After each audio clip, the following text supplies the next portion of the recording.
Thank you, everyone, for joining us. It is right 12 o'clock, so we'll get started. My name is Michael McLaughlin. I am the Chief Operating Officer of the Virginia Passenger Rail Authority, and on behalf of our Executive Director, DJ Stadler, and our Board of Directors, thank you for joining us here today. I see some people are entering as we speak, so I'll give folks a few more seconds. I'm going to have our folks around the table here introduce themselves. We did have a meeting last night, so this is an alternative time of day. Last night was a night meeting, and this is a day meeting, so we can so we try to accommodate more folks. So with that, I'm going to turn it to Kate to introduce yourself. Sure. Hello, everyone. I'm Katherine, or Kate Youngbluth. I'm the Director of Planning here at the Virginia Passenger Rail Authority, and I'll toss it to my colleague, Colin. Hi, good afternoon, everyone. My name is Colin Burch. I'm a Planning Manager with the Virginia Passenger Rail Authority. Great. Thanks, Colin. Michael. And I think are also our consultants, Amanda and Wayne. If you want to introduce yourselves. Good afternoon. My name is Wayne Hyatt. I am the project manager with Moffitt & Nichols, supporting Kate and Colin on this study. And good afternoon, everyone. This is Amanda Zulo, also with Moffitt & Nichols. I am the Community Outreach Specialist and will be helping to monitor the chat. So feel free to use the chat at your advantage throughout the meeting, and we'll be doing live Q&A at the end. Thanks. Thanks so much, Amanda. Colin, if you go to the next slide.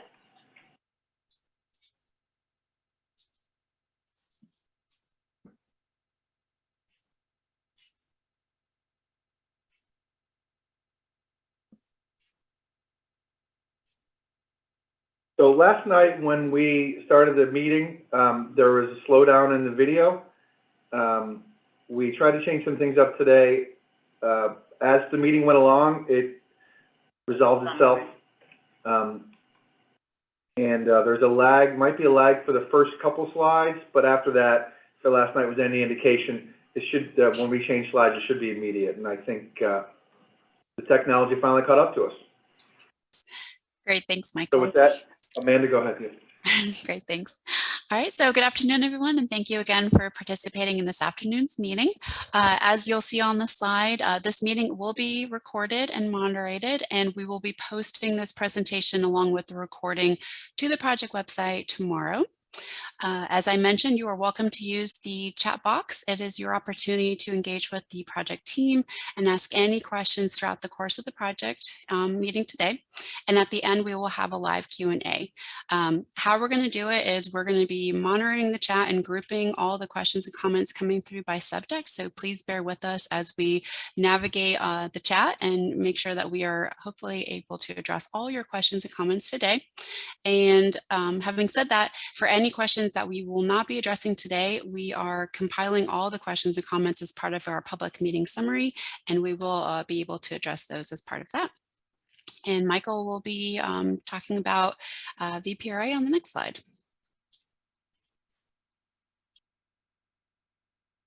Thank you, Amanda. A little background before we delve into the reason why we're here, which is, of course, the station location in New River Valley. Take a step back for a couple years.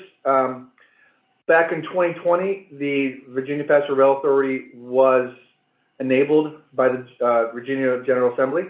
That came on the heels of a preliminary agreement with CSX to acquire rail property and rail track and to build a rail infrastructure that was focused primarily on Northern Virginia. And the picture on the right is a picture of a proposed new long bridge over the Potomac. In case you're wondering what does that have to do with the New River Valley, well, doing the agreement with CSX allowed us the ability to expand passenger rail statewide.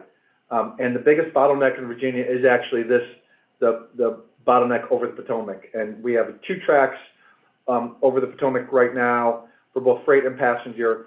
And by expanding to 4 tracks, that's going to allow passenger rail in Virginia, all of which passes over Long Bridge, including Virginia Railway Express and Amtrak, to expand. So hence, and I'll get into the next page in a second here, not yet, as to what does that mean for all of us here assembled here today. Do want to mention that in addition to the powers to design and build the infrastructure that I was alluding to. In addition, the VPR will own rail assets and right-of-way. We do own some already, and we're in the process of purchasing other property, which we'll get into here in a few minutes. We do have a 15-member board, which includes partners such as VRE and Amtrak, and also 12 members appointed by the governor. Next slide. So again, I alluded to some of the background already.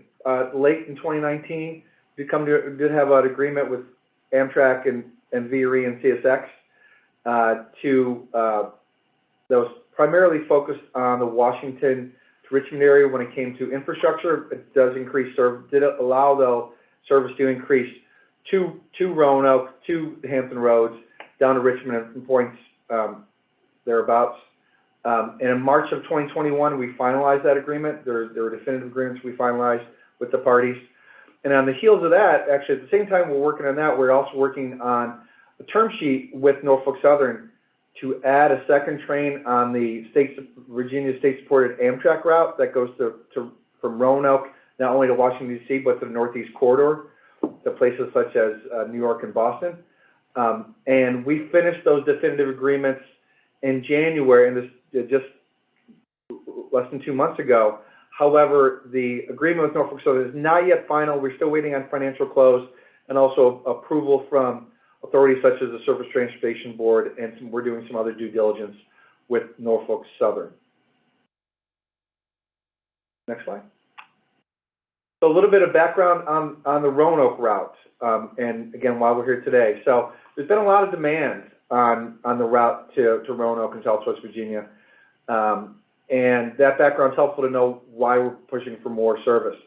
So back in 2009, it was estimated that the annual ridership of the Lynchburg route, which that was the terminus before extended to Roanoke in 2017, would only be 33,000 passengers. As you can see from the screen, it more than tripled the ridership forecast in that first full year. And again, the service expanded to Roanoke in 2017, and in 2019, the route carried over 220,000 passengers. So this is one of those examples of build it and they will come, and passengers sure did come to this route. So for the past few years, we've been talking to Norfolk Southern about expanding passenger rail along the route and also to New River Valley. And again, we found some success with Norfolk Southern, and we are adding a second route to Roanoke. And once infrastructure is complete in about 5 years or so, 4 to 5 years, we will expand to New River Valley. An important part of this transaction is also the purchase of 28 miles of the Virginian line from Norfolk Southern. That is from Salem to Christiansburg. That is just north of Norfolk Southern's main line that runs closer to I-81. Next slide. The infrastructure, so this is much like the deal I mentioned with CSX, where it was purchasing land and also building infrastructure. The same paradigm here with Norfolk Southern. In addition to purchasing the Virginia line, there will also be $200 million worth of infrastructure that will benefit passenger rail, all the way as far north as Manassas, where we're adding 7 miles of double track in a location called from Nokesville to Calverton. And also some infrastructure will be built in the West Roanoke Yard and also on the Virginia line that we're purchasing. And the main reason we're here today is in building the track to the platform and station in the New River Valley.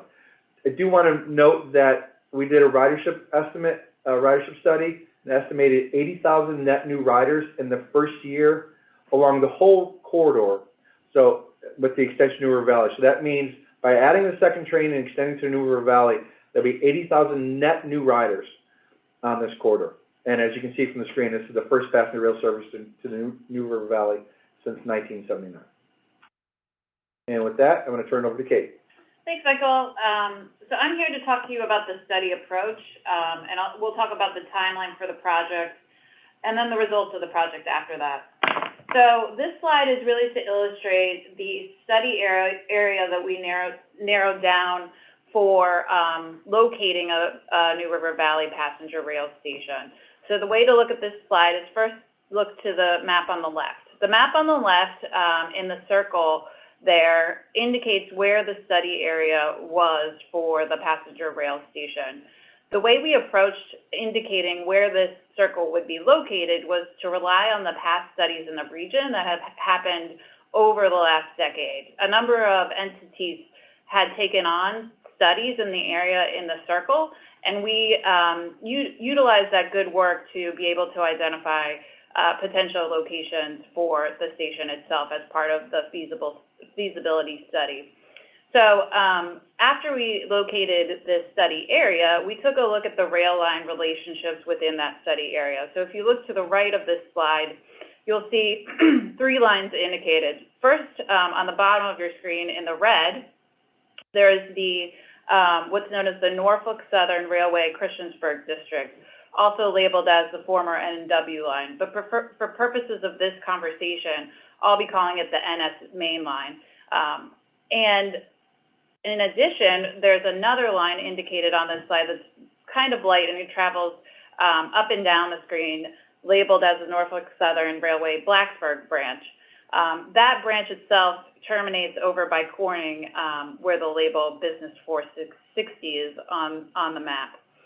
Finally, the line in green is labeled as Virginia line, or the Norfolk Southern Whitethorn District. And for purposes of this conversation, I'll be calling it the Virginia line.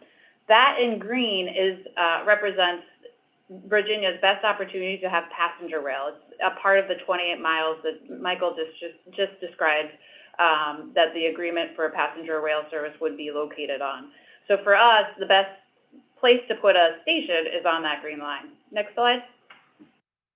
So you'll see when we were locating and relying on the existing studies, we identified 5 primary station potential areas for a station as indicated by those studies. So our best opportunity based on the agreements and the 28-mile purchase is really on the top of the page. So all 4 of the ones on the top of the page were retained as part of the feasibility study screening.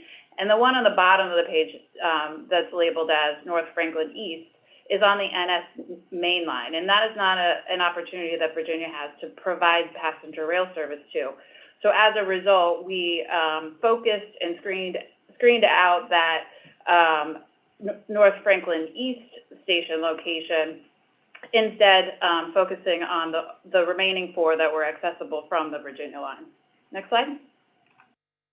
So I'll talk you through the project timeline, and on this slide you'll see the overall timeline indicated. So there is a "we are here" arrow, and that indicates that we're almost done with the feasibility study, which we began last fall.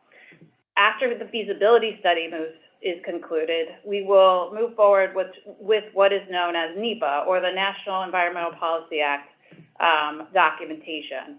This is a federal environmental action that has complementary engineering with it to examine impacts and mitigate for those impacts as part of the study documentation and moving forward with an engineering design. We'll complete the engineering design within the 2024 year and hope to go to construction within 2024 and conclude in 2026. Next slide. This is a focus on what we've been doing with the feasibility study, just to orient you with the work we've been doing so far.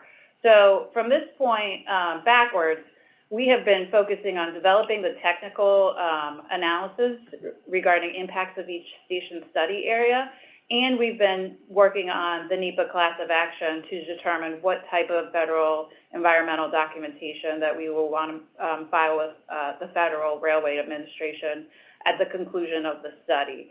Additionally, we've been doing community outreach, and that includes focus groups with key stakeholder groups, so business community, educational organizations, the government agencies that are within the area, including state government officials and local government officials in towns, and advocacy groups that are focused on rail and other initiatives within the region, as well as a certified mailing to those property owners within each station site that we identified, and I'll speak about momentarily.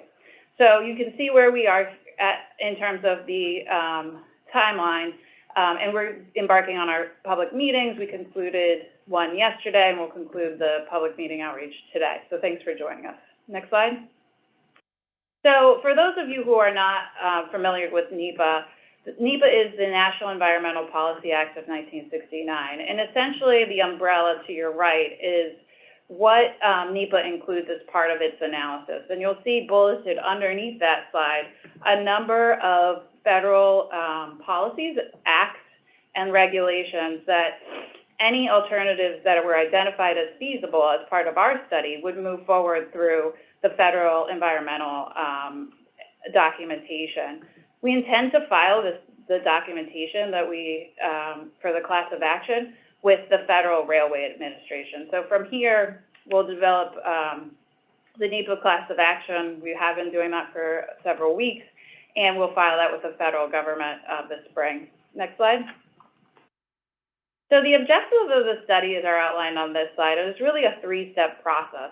Step one, I've described to you, and I'll move forward with step 2 and 3, but essentially what we did is we identified the potential station study areas through that process I described several slides ago, and the next step is to describe to you what the purpose and need identified for the project, the feasibility project was, and develop a screening criteria based on that purpose and need statement. And finally, the final step is to file that NEPA class of action that I just described to you in the former slide. Next slide.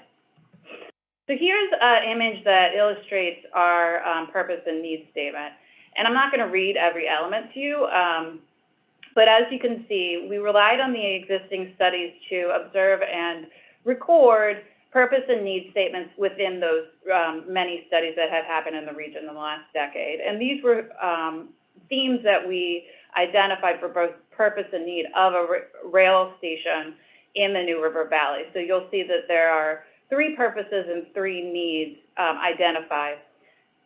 One primary purpose that ran across the elements was to improve multi-mobility to and from the region.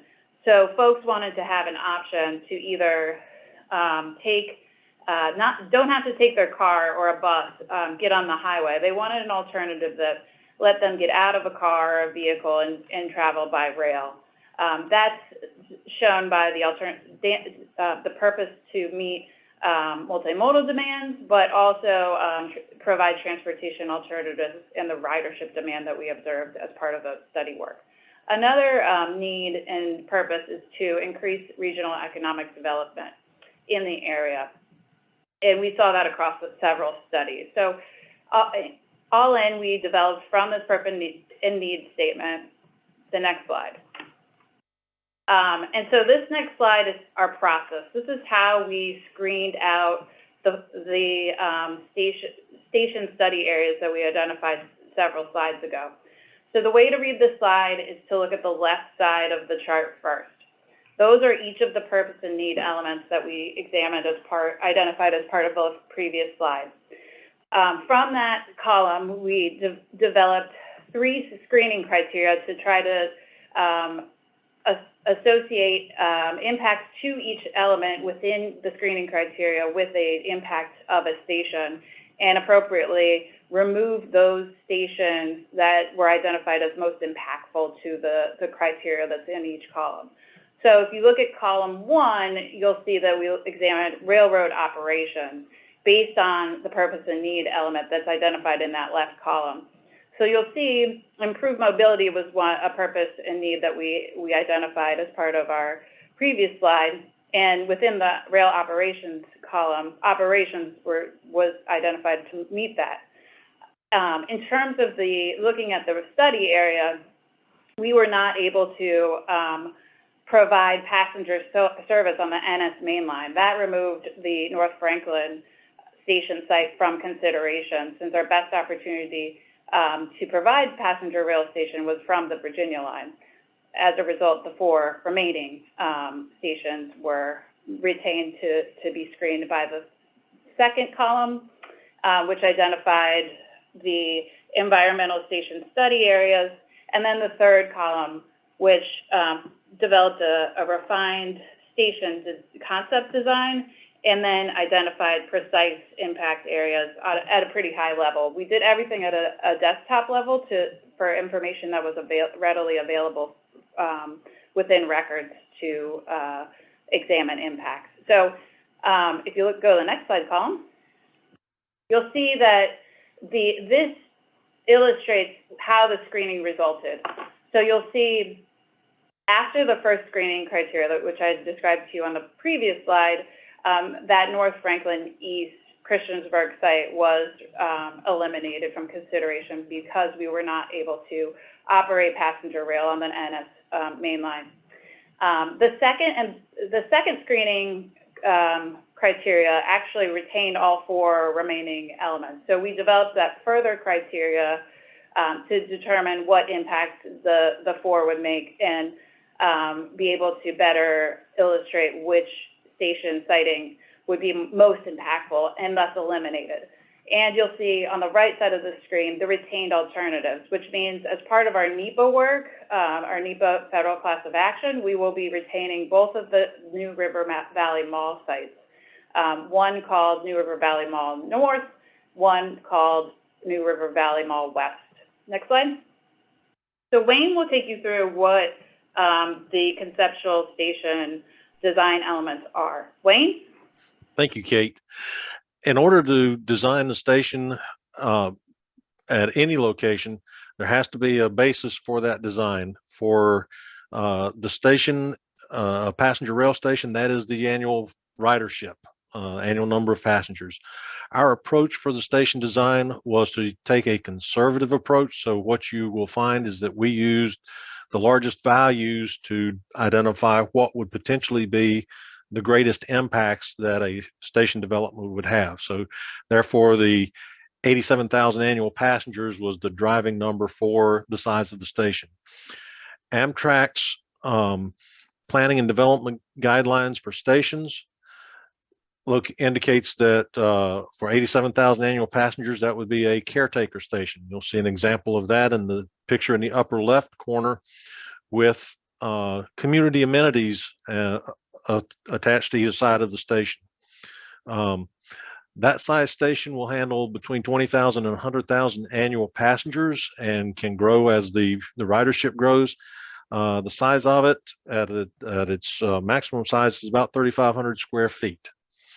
So that's the square footage you'll see as you look at later concept layouts for the station itself. Platforms for new stations through FRA requirements are a 48-inch above top of rail. They're called a high-level platform, and the freight railroads, for safety of both their freight as well as the passengers on the platform, do not allow a high-level platform adjacent to their track. What you will see on the concepts is a side track, a station track for the passenger platforms to load. And as you see in the center drawing, this will provide for level boarding. And an example of a high level platform is in the top right picture with the passenger track in front of it. In addition to the actual passengers for ridership and the station size, other factors involve the transit circulation and drop-off areas, vehicular, what are commonly called kiss and ride, where a car drives up, drops someone off, and drives off, the parking, and then to make sure that the other modes of cyclists and pedestrians were provided for as well. The final aspect of the station proper was a request for sizing about a 10,000 square foot community amenities area, whether that's offices or other community amenities. That is to be decided in the future, but you will see a elongated rectangle on the designs for that. So we took a very conservative approach. This is potentially the maximum area that could be impacted that you will see as the designs come forward. And I'll turn it over to Kate to show you those. Thanks so much, Wayne. So keep in mind that this is a very conservative station design, and what ends up being constructed will look likely different than what you see on your screen. So what I'm going to do on this first slide is to orient you with the colors and how we organize the siting, and then that will carry forward to each of the other slides. So you'll see similar colors and labeling on the other slides as well. So this is a concept that looks at the impacts of the New River Valley Mall West Station site. So the way to look at this slide is first take a look at the lower bottom left. You'll always see the screening criteria, how that result was achieved as part of our analysis on the lower right. And you'll see the 3 green check boxes mean that this was the least impactful station that we examined as part of our work. The New River Valley Mall North site is also identified as a concept that was had lower impacts than the others. So after looking at that, take a look at the parking lot that we have identified for this station. Again, this won't be the layout, but we wanted to put a concept together that examined what a layout could be for that parking lot. So you'll see that 150 spaces Wayne spoke about in the last slide, indicated in orange and also labeled as 150 parking spaces. The next item to look at is the transit drop-off area, which is in the light blue, or is just north of the parking spaces site. That serves as transit drop-off, but also a passenger drop-off as well for individual cars. So like if you were taking a shared ride here, a taxi cab or other shared ride, you would be able to, or your friend or family member was dropping you off, you would be able to be dropped in this location to access the station itself. So we recognize at this point that the parking lot and the transit access is higher than where the station would be and the station access would be. So in this slide, the station is in the darker blue colored, labeled as station with an asterisk, and that is where passengers would be able to wait for a train internally and provide some services for ticketing as well. To access that in the grade that's below, so the way to look at this is that the passenger station is at the Huckleberry Trail station grade, which is below the parking lot. And to access that, we would provide a pedestrian bridge. So that bridge serves both the station and would provide stairs or an elevator or some other such element to provide access to that station, but it would also serve the community on the other side of the railroad. This is bringing in the multimodal element that we identified in our purpose and needs statement. And it was a good way to allow access to that neighborhood and the land uses on that side of the track to direct connections with the station and the mall itself and the trail. So that's in the hot pink or pink color that you see labeled as proposed pedestrian bridge. The next identifier here is to look at the potential community space. And again, Wayne outlines that the footprint is linear, so it is unlikely that that community space would be in this shape. It could be somewhere else entirely, but for our purposes, we had a request from the Regional Commission to take a look at potentially identifying a space that was adjacent or joint construction with the station for community space. So we've done that as part of that request. In terms of the Huckleberry Trail, so you'll see that the Huckleberry Trail is in the dotted green or the dashed line that you see to the right and to the left of the concept. It would have to be relocated, and I'll talk more about what that means in a moment. But the relocation is identified in the yellow there, just in front of the station site itself. There is also a platform identified. That's the passenger platform. That's the high-level platform that Wayne just described. Wayne also described the need to get the passenger rail cars off of the mainline track. So from the Blacksburg branch, which is identified in the line type that looks like a railroad track with ties in black, we would create a new pocket track, which would be in orange, and immediately adjacent to that passenger platform. Once a passenger train arrives here, it would have experienced some light servicing. So they would clean the train from that passenger platform area, and they would be able to do light maintenance as they needed between boardings and alightings for passengers themselves. So that's essentially what would happen as part of this design. Next slide. So this is the new River Valley Mall North site. And this is actually just adjacent to the north section of the mall on the Corning property primarily. So you can see here that there would be a new road connection to the parking spaces that are indicated by this image. That road access would come from the new River Road, which is the ring road around the Uptown Christiansburg shopping mall. And once you arrive, you would be able to either park in the orange that you see here or provide passenger drop-off through either transit services or that kiss and ride feature that Wayne described previously. You'll see that the station and the community space is sited just adjacent to that transit drop-off. And that the pedestrian bridge is also retained to provide access from the neighborhood over across the tracks, either the Huckleberry Trail, the parking and mall area, or the station itself.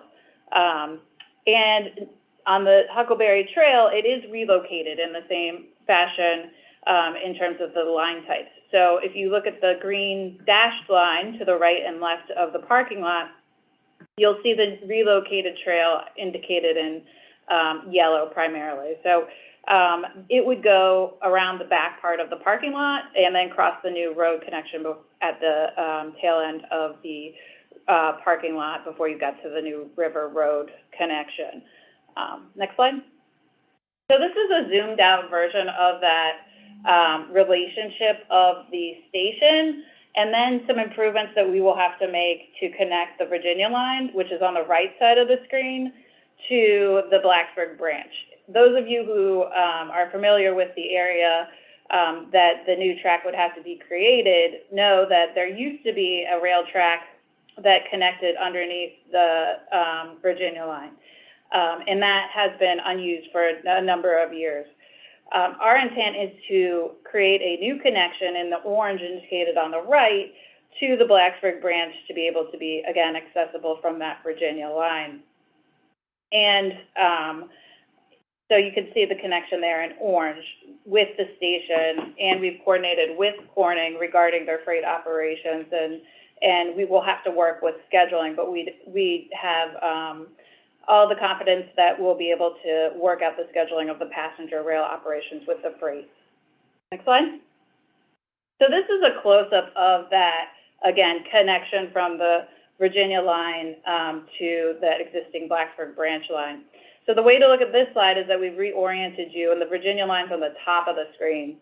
The existing Blacksburg branch is on the bottom of the screen, and that serves either the New River Valley Mall North or West site, depending on what we'll be able to move forward to construction. So you'll note here that the Huckleberry Trail is labeled and that the track will have to encounter that trail as part of its work. We'll also note that the topography here is quite severe. So there will be some excavation that is required through the new to provide to the new track connection. And we recognize that as part of our impact. In terms of the Huckleberry Trail, the location on a permanent status will be retained.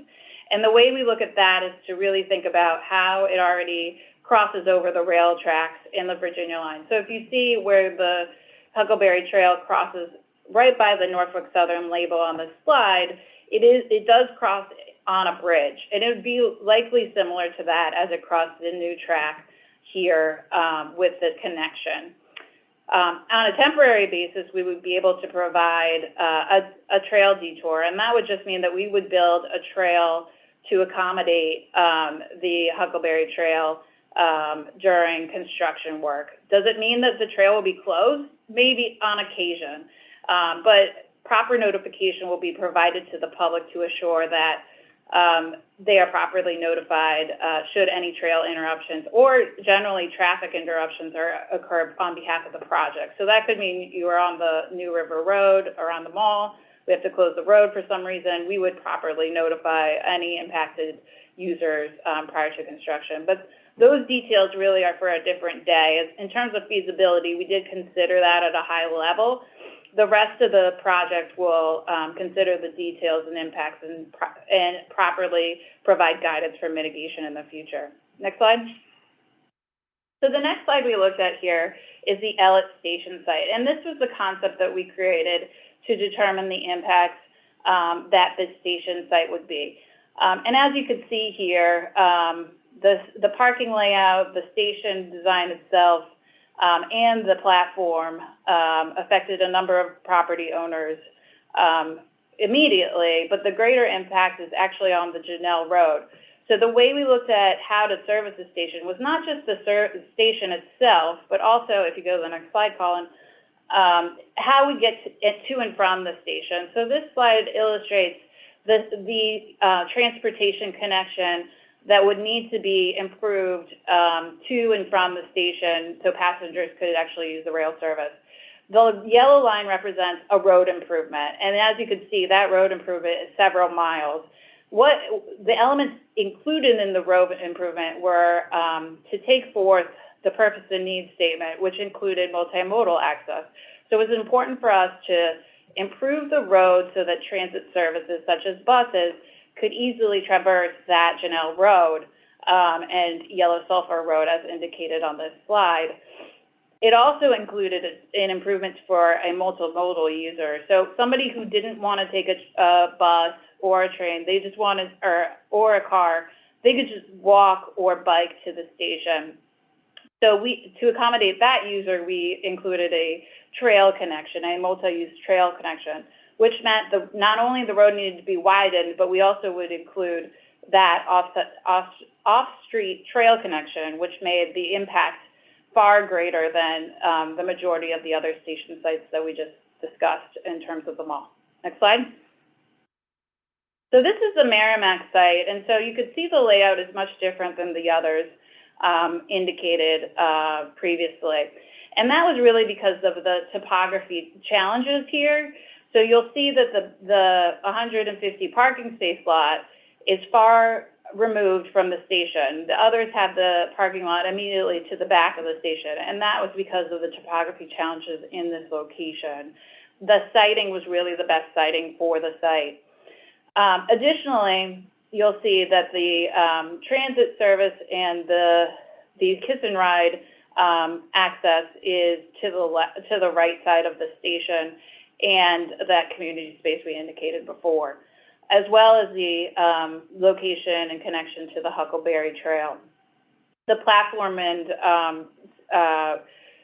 pocket track, which removes the passenger from for the Virginia line, is also indicated. But what is also shown is what's in the light blue dashed line, which means that there's a stream here. This is a low point of the line, and flooding is a significant concern for us. Flooding and stream impacts. So because of this topography and because of the flood zone that this station site is in, this made it not a good candidate and a pretty impactful station site. Next slide. To get to the station at the Merrimack, which is on the left side of the screen, you'll see in the light blue that we would need to create a new road connection. You may be asking yourself, why did we choose this routing? We did consult with VDOT on the road improvements. And again, this was one that we thought because of the access from 460, the need to widen these roads that you see here and make intersection improvements and include a multi-use trail, that it would be very impactful in terms of a station site. So this was one of the primary reasons, along with the topography and stream concerns I illustrated in the last slide, that this was removed from consideration. Next slide. So to summarize how we looked at the station, we really focused on the impact, but we were also interested in learning what the costs associated with those stations were. And so on this slide, you'll see how each one of those stations were examined in terms of cost. So the way to look at this is each station, of course, is listed on the left side of the screen, and then we developed high-level estimates based on the information we knew regarding the station system cost itself, which is the next column, and then the off-site infrastructure improvement that was required. So those are things like the roads and the track improvements that I described in the previous slides. So if it was a road or a track improvement, it was listed in this middle column here called off-site infrastructure costs. Finally, the totals are here on the right side of the screen, and you'll see they estimated from the low 50 million to the high of about 175 million. Next slide. Amanda will take you through what we've done in terms of community outreach to date. Amanda? Great, thanks, Kate. Yes, so as Kate had indicated in one of the earlier slides that showed the project timeline, we have been conducting community outreach now for several months. As part of that outreach, we conducted our first survey, which launched on December 22nd and closed on January 31st, and we had an overwhelmingly great response. Over 2,600 people took the survey. The survey itself, took about 5 minutes to complete. And what was great about that survey is a lot of the concerns and sentiment from the public were very much in alignment with what the feasibility results are showing on this presentation. So it was great to see that synergy showing up. In addition to the survey, we also conducted several types of meetings. We had property owner meetings with all the property owners that were impacted by each of these 4 alternative station sites. And we also met with key stakeholder groups this month to show them this information, really get their feedback as well.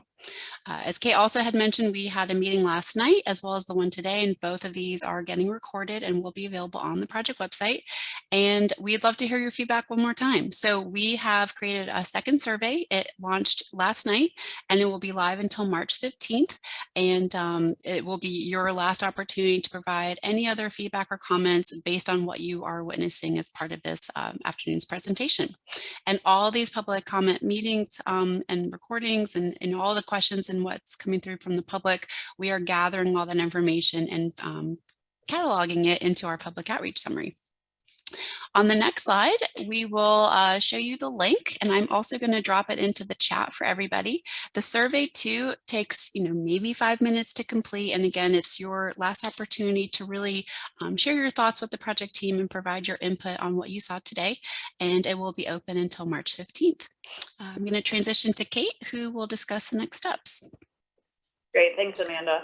So here's a bulleted list of next steps, and I described to you these as part of the conversation to this point. But we will complete our technical passenger feasibility study. That's a narrative that we'll post on the website in the near future, and we'll have announcements regarding that posting. We have already released survey 2, so if you have comments or want to be involved in that survey, please access that information by March 15th here, and then we'll file the NEPA class of action with the Federal Railway Administration this spring. And we'll begin work on the NEPA study itself and the complementary concept design. We'll continue to meet with stakeholders until the project is actually constructed and construction is completed. So this won't be the only time you'll see us. This won't be the last time you'll see us. You'll see us throughout this process. That's about it. So next slide, Amanda. All right, thanks, Kate. So this presentation is concluded and we are now entering the live Q&A portion of the meeting. As we mentioned earlier, please feel free to use the chat box to enter any of your questions and comments. We will keep it open for about half an hour or until no other comments or questions are coming through. And as we had mentioned previously, all the questions are getting compiled as part of that public meeting summary. We will provide that to the public on the project website in due time. And any questions, for some reason we don't address them, they will be collected and addressed as part of that public meeting summary. And that QR code will also be directed you to the project website. In the event that you don't have it, I'll be happy to put that in the chat for you as well. And with that, we are going to go into the question and answer portion. So as we mentioned earlier, we're going to break this out by topics or themes, and that way hopefully it helps kind of create some alignment in what the answers are showing up. I will note that several questions had come through the chat during the meeting itself, and the team had addressed those questions already. So we have noted them, but we won't need to address them since answers have already been provided. So I guess the first topic that we will go through will be financials. James had asked, does the estimated price include the cost of building the railroad from the Virginian to the mall area? Yes, it does, and as I illustrated, the track connection is in the other cost column that you saw on the slide, a couple that I spoke about regarding the cost estimate. All right. No other financial questions on that. And I guess, yeah, some questions will be coming through, so we'll come back for that. The following topic will be for operations. Lee asked, why did traffic on the Norfolk Southern Main Line prevent passenger service? So we've been working, as I mentioned earlier, we've been working with Norfolk Southern for a few years. They have traffic on the main line that do not want to be disrupted by passenger service. They have more traffic on the main line than they do on the Virginia line. So that's why they identified the Virginia line as an option for us to get to New River Valley, and the Virginia line actually gets us to the heart of the New River Valley.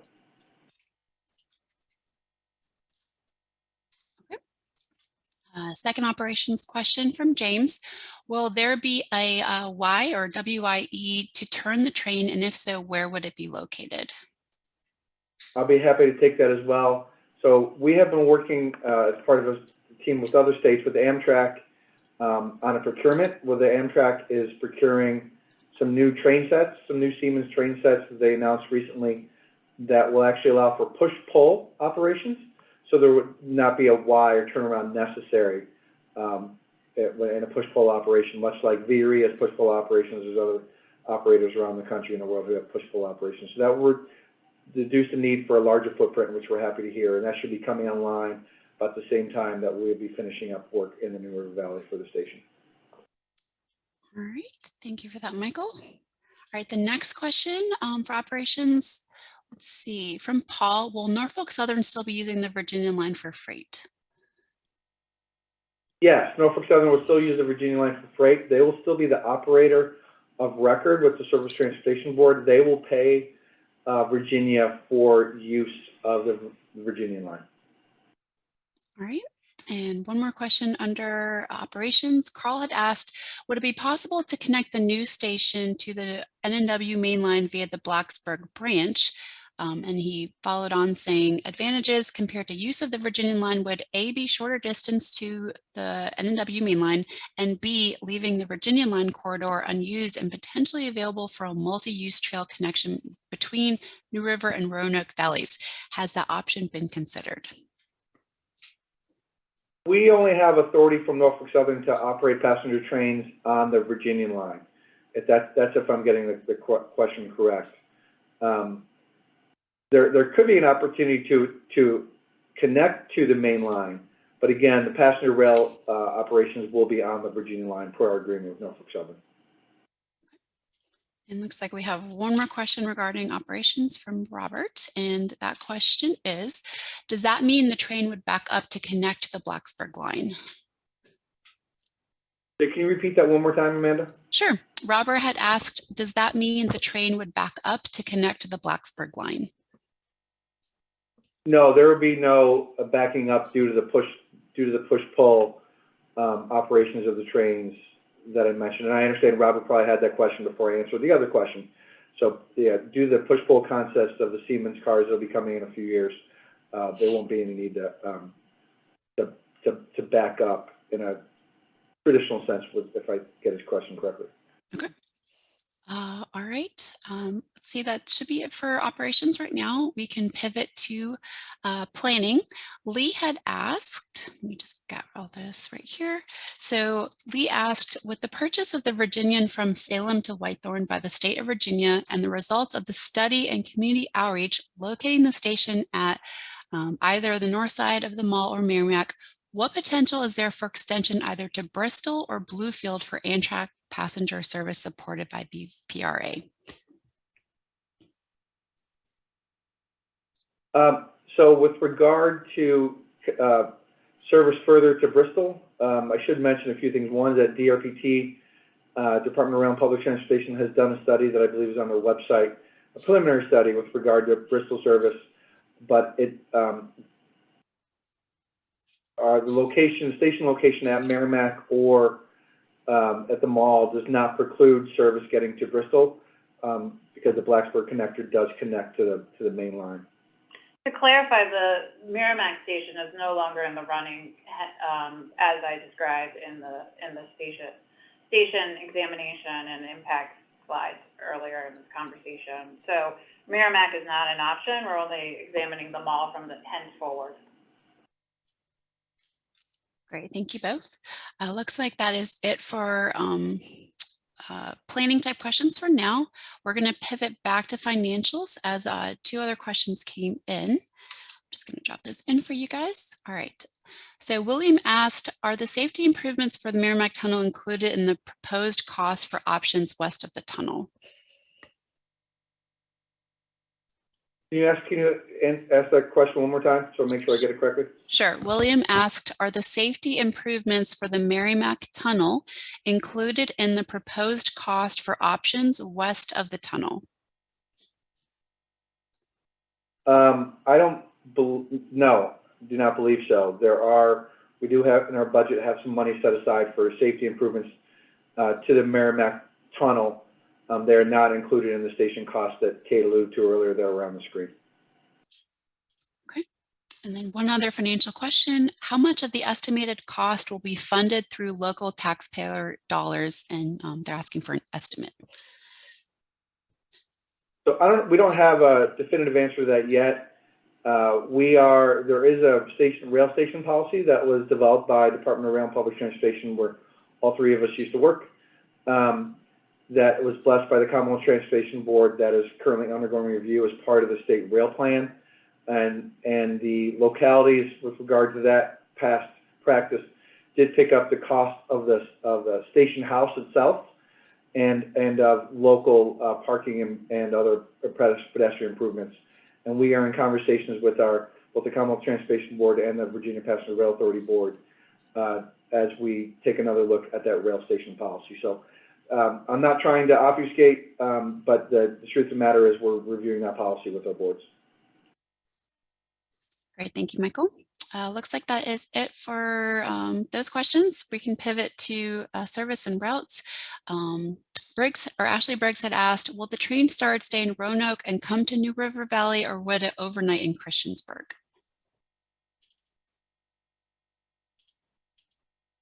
Overnight. Oh, that is dependent on the schedules with regard with Amtrak, and I believe there will be one overnight of the 2 round trips. One would overnight in the New River Valley area. The extension of the current train that leaves roughly in the 6 a.m. time frame would be extended further south to New River Valley. The other train, I believe, the schedule we have it is now not yet set in stone, would actually overnight somewhere in the Washington D.C. or the Northeast corridor. It's kind of a somewhat of a reverse trip, if you will. But again, those schedules are to be finalized with Norfolk Southern and Amtrak. Okay. Great, thank you, Michael. Let's see, we just had another question come through from Danny. Does the Christiansburg station have the capacity for the potential future Commonwealth corridor service? Can you repeat that, Amanda, please? Sure, I just dropped it in the chat as well. Does the Christiansburg station have the capacity for the potential future Commonwealth corridor service? The Commonwealth corridor is a study being, it's a corridor proposed by various entities and is being studied by the Department of Rail and Public Transportation. So I'm giving that background for the other listeners. That is east-west service that would go from the western part of Virginia to the Hampton Roads area, and that is something that if were to come to pass, we would have to take a look at the infrastructure needs. There's also a question of whether or not that route would go to Clifton Forge or go to New River Valley. But I believe one of the options is to go to New River Valley, and we'll have to look at those infrastructure needs if that were to come to pass. I should mention, though, the Commonwealth corridor, there would be a lot of infrastructure upgrades necessary on various parts of the route, especially on the Buckingham branch between Charlottesville and Richmond. Okay. Thank you, Michael. And I believe you might have already answered this, but just in case that person did not catch it, there was a question asking, how would a train go to Bristol in the future? Yeah, through the connection of there are a couple options, but the connection of the Blacksburg branch would be one of them. All right. Right now, it looks like that is it for questions. I'm just going to circle through the chat. Gail had just sent one, so I will look at that real quick. Gail, thank you for sending that. And again, if anyone else has any other questions or comments, we will be here until there aren't any others. So thank you for people to starting to populate the chat. Gail says, I live in the community that is shown as being connected to the station via a pedestrian bridge. I personally am very opposed to the community being connected in this way or any direct way. I feel the existing Huckleberry Trail connection is sufficient. Is that bridge a negotiable point? Sure, we'll be conducting further community outreach as part of the NEPA work and examining the impact and refining the concepts that we're examining for this future rail station. So any comments like that we'll collect both now and in the future as we refine and determine impacts associated with elements that we presented today. Also, I think Michael wanted to provide a point of clarification. Michael? Yeah, I answered the question narrowly, answered the question with regard to Bristol service. I should mention that the question was, how would you connect to the main line for Bristol service? And I answered that via the Blacksburg branch. I should note, though, that we do not have the authority from Norfolk Southern to take the train to Bristol. That is their main line track. And that would be a different negotiation. And right now we're focused on getting the train to New River Valley. So just as anywhere with a host railroad, you need their permission to ride on the track. And again, there's a study being done by DRPT that lays out some of the issues to tackle if that were to come to pass. Thank you. William asked, will there be future commuter options for the line? So would be future commuter options for line. That's a good question. We have the option for obviously the two Roanoke trains. Once we get the second Roanoke train, to extend both of them to the New River Valley. We also have the rights to another daily round trip from Roanoke to the New River Valley. And it is to be determined who the operator would be. So there will be at least 4 Amtrak round trips to New River Valley, and there could be another round trip that would be a commuter line that could be a daily round trip between Roanoke and the New River Valley. All right. Next question is from Steve. He asked, who will be responsible for maintenance on current private road and driveway crossings over the Virginian line? Who will be okay, go ahead. Yeah, having high rail the line, I think that's a question with regard to properties that have, a person might have property on both sides of the tracks, and those are private crossings. It will be the same regime that Norfolk Southern has, so the maintenance would fall to the owner, and I should note that Norfolk Southern will be maintaining this until we begin passenger operations. And after that, VPRA will be responsible for maintenance. We could work with Norfolk Southern or a third party to maintain. So, but as far as who maintains what, that will stay the same with regard to the private entity and the railroad. So those relationships aren't going to change. The name behind the relationships could change, but then again, we could continue to use Norfolk Southern. And I hope that makes sense to the question. Thank you, Michael. Robert's question is, what will determine which of the 2 mall stations will be selected? So the NEPA process is much more detailed than the feasibility study. We take more of a close look at the precise property impacts of the station siting, the relationship of the station outline that info print you saw today to determine impacts, but we take a much more closer look in terms of the federal regulations in the NEPA umbrella that we showed on the slide previously, and examining the technical analysis of the impact of that station site as well. So it's a heavy lift, actually, to meet those technical NEPA requirements and those bolted act policies and federal regulations in which we must construct and conform with and to. So in terms of what will be determined, it will be, again, the least impactful and site that we're examining as part of that NEPA federal environmental work.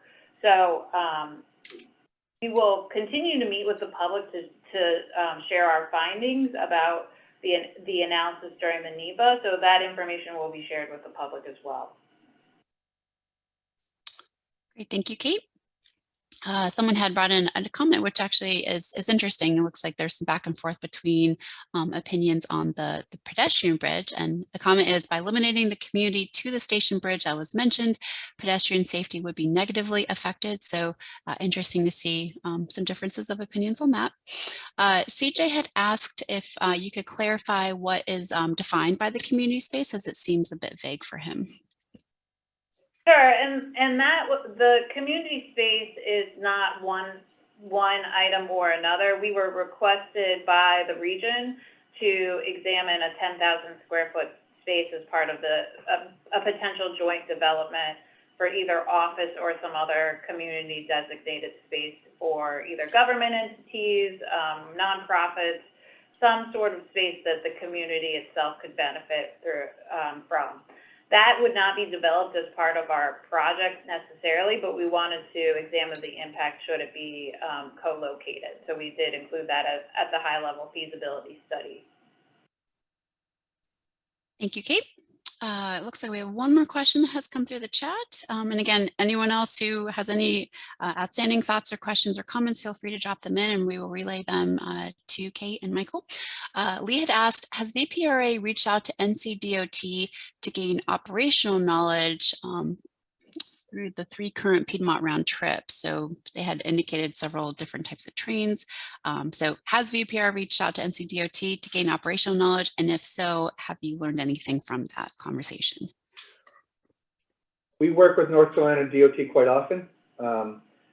Jason Orthner and his group, and I just saw them last week, and we do talk to them often about their experiences and operations and so on and so forth in North Carolina. So I hope that answers the question, and we're always interested in learning more from their operations. And they say the same to us. They're interested in learning more from us as well. Thank you, Michael. It looks like we had a comment come through, and thank you again, Lee, for providing this. The comment is, the new Raleigh Union Station has quote unquote community space, which my Model Railroad Club has used for public layout demonstrations. So it looks like that might be something interesting to look into. So thank you, Lee, for that. And that seems to be it for any questions. We'll leave the chat open for another couple of 30 seconds to a minute or so in the event that you have any other thoughts or questions you want to ask. And on that last slide Kate showed, there was a contact email address. So again, in the event that any other questions or comments come up after this meeting concludes, and if you're in survey 2 and you want to ask them there, go for it, or you're welcome to email the contact form. It's also available on the website, and the team is open to hearing your thoughts. So Amanda? Yes. Yeah, I want to say something I said last night with regard to access to the station that I think has been alluded to before.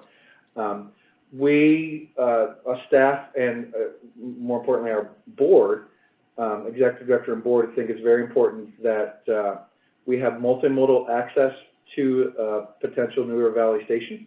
When I say multimodal, that means car, that means transit, that means pedestrian, that means bicycle. And it's very important for us, not only in New River Valley, but throughout the Commonwealth, that cars should not be the only way to gain access to a station. And it's very important to us that if there are communities that are within a short walking distance, that they be provided that walking distance to be able to access the train rather than have to drive a mile or two to go around the area and then to park and then walk a long distance. So if there are opportunities for us to bring access to people and to reduce the need for a car, that is something that we look forward to being able to do in concert with the community. Thank you, Michael, for that. That was very helpful.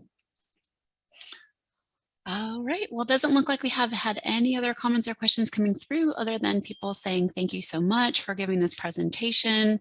And again, it will be made available on the project website as well as last night's recording as well, starting sometime tomorrow. So please double check back on the website for that.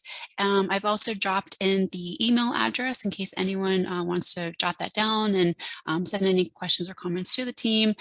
We are collecting all comments by March 15th. So we appreciate your time on that. Michael, I'll kick it back over to you.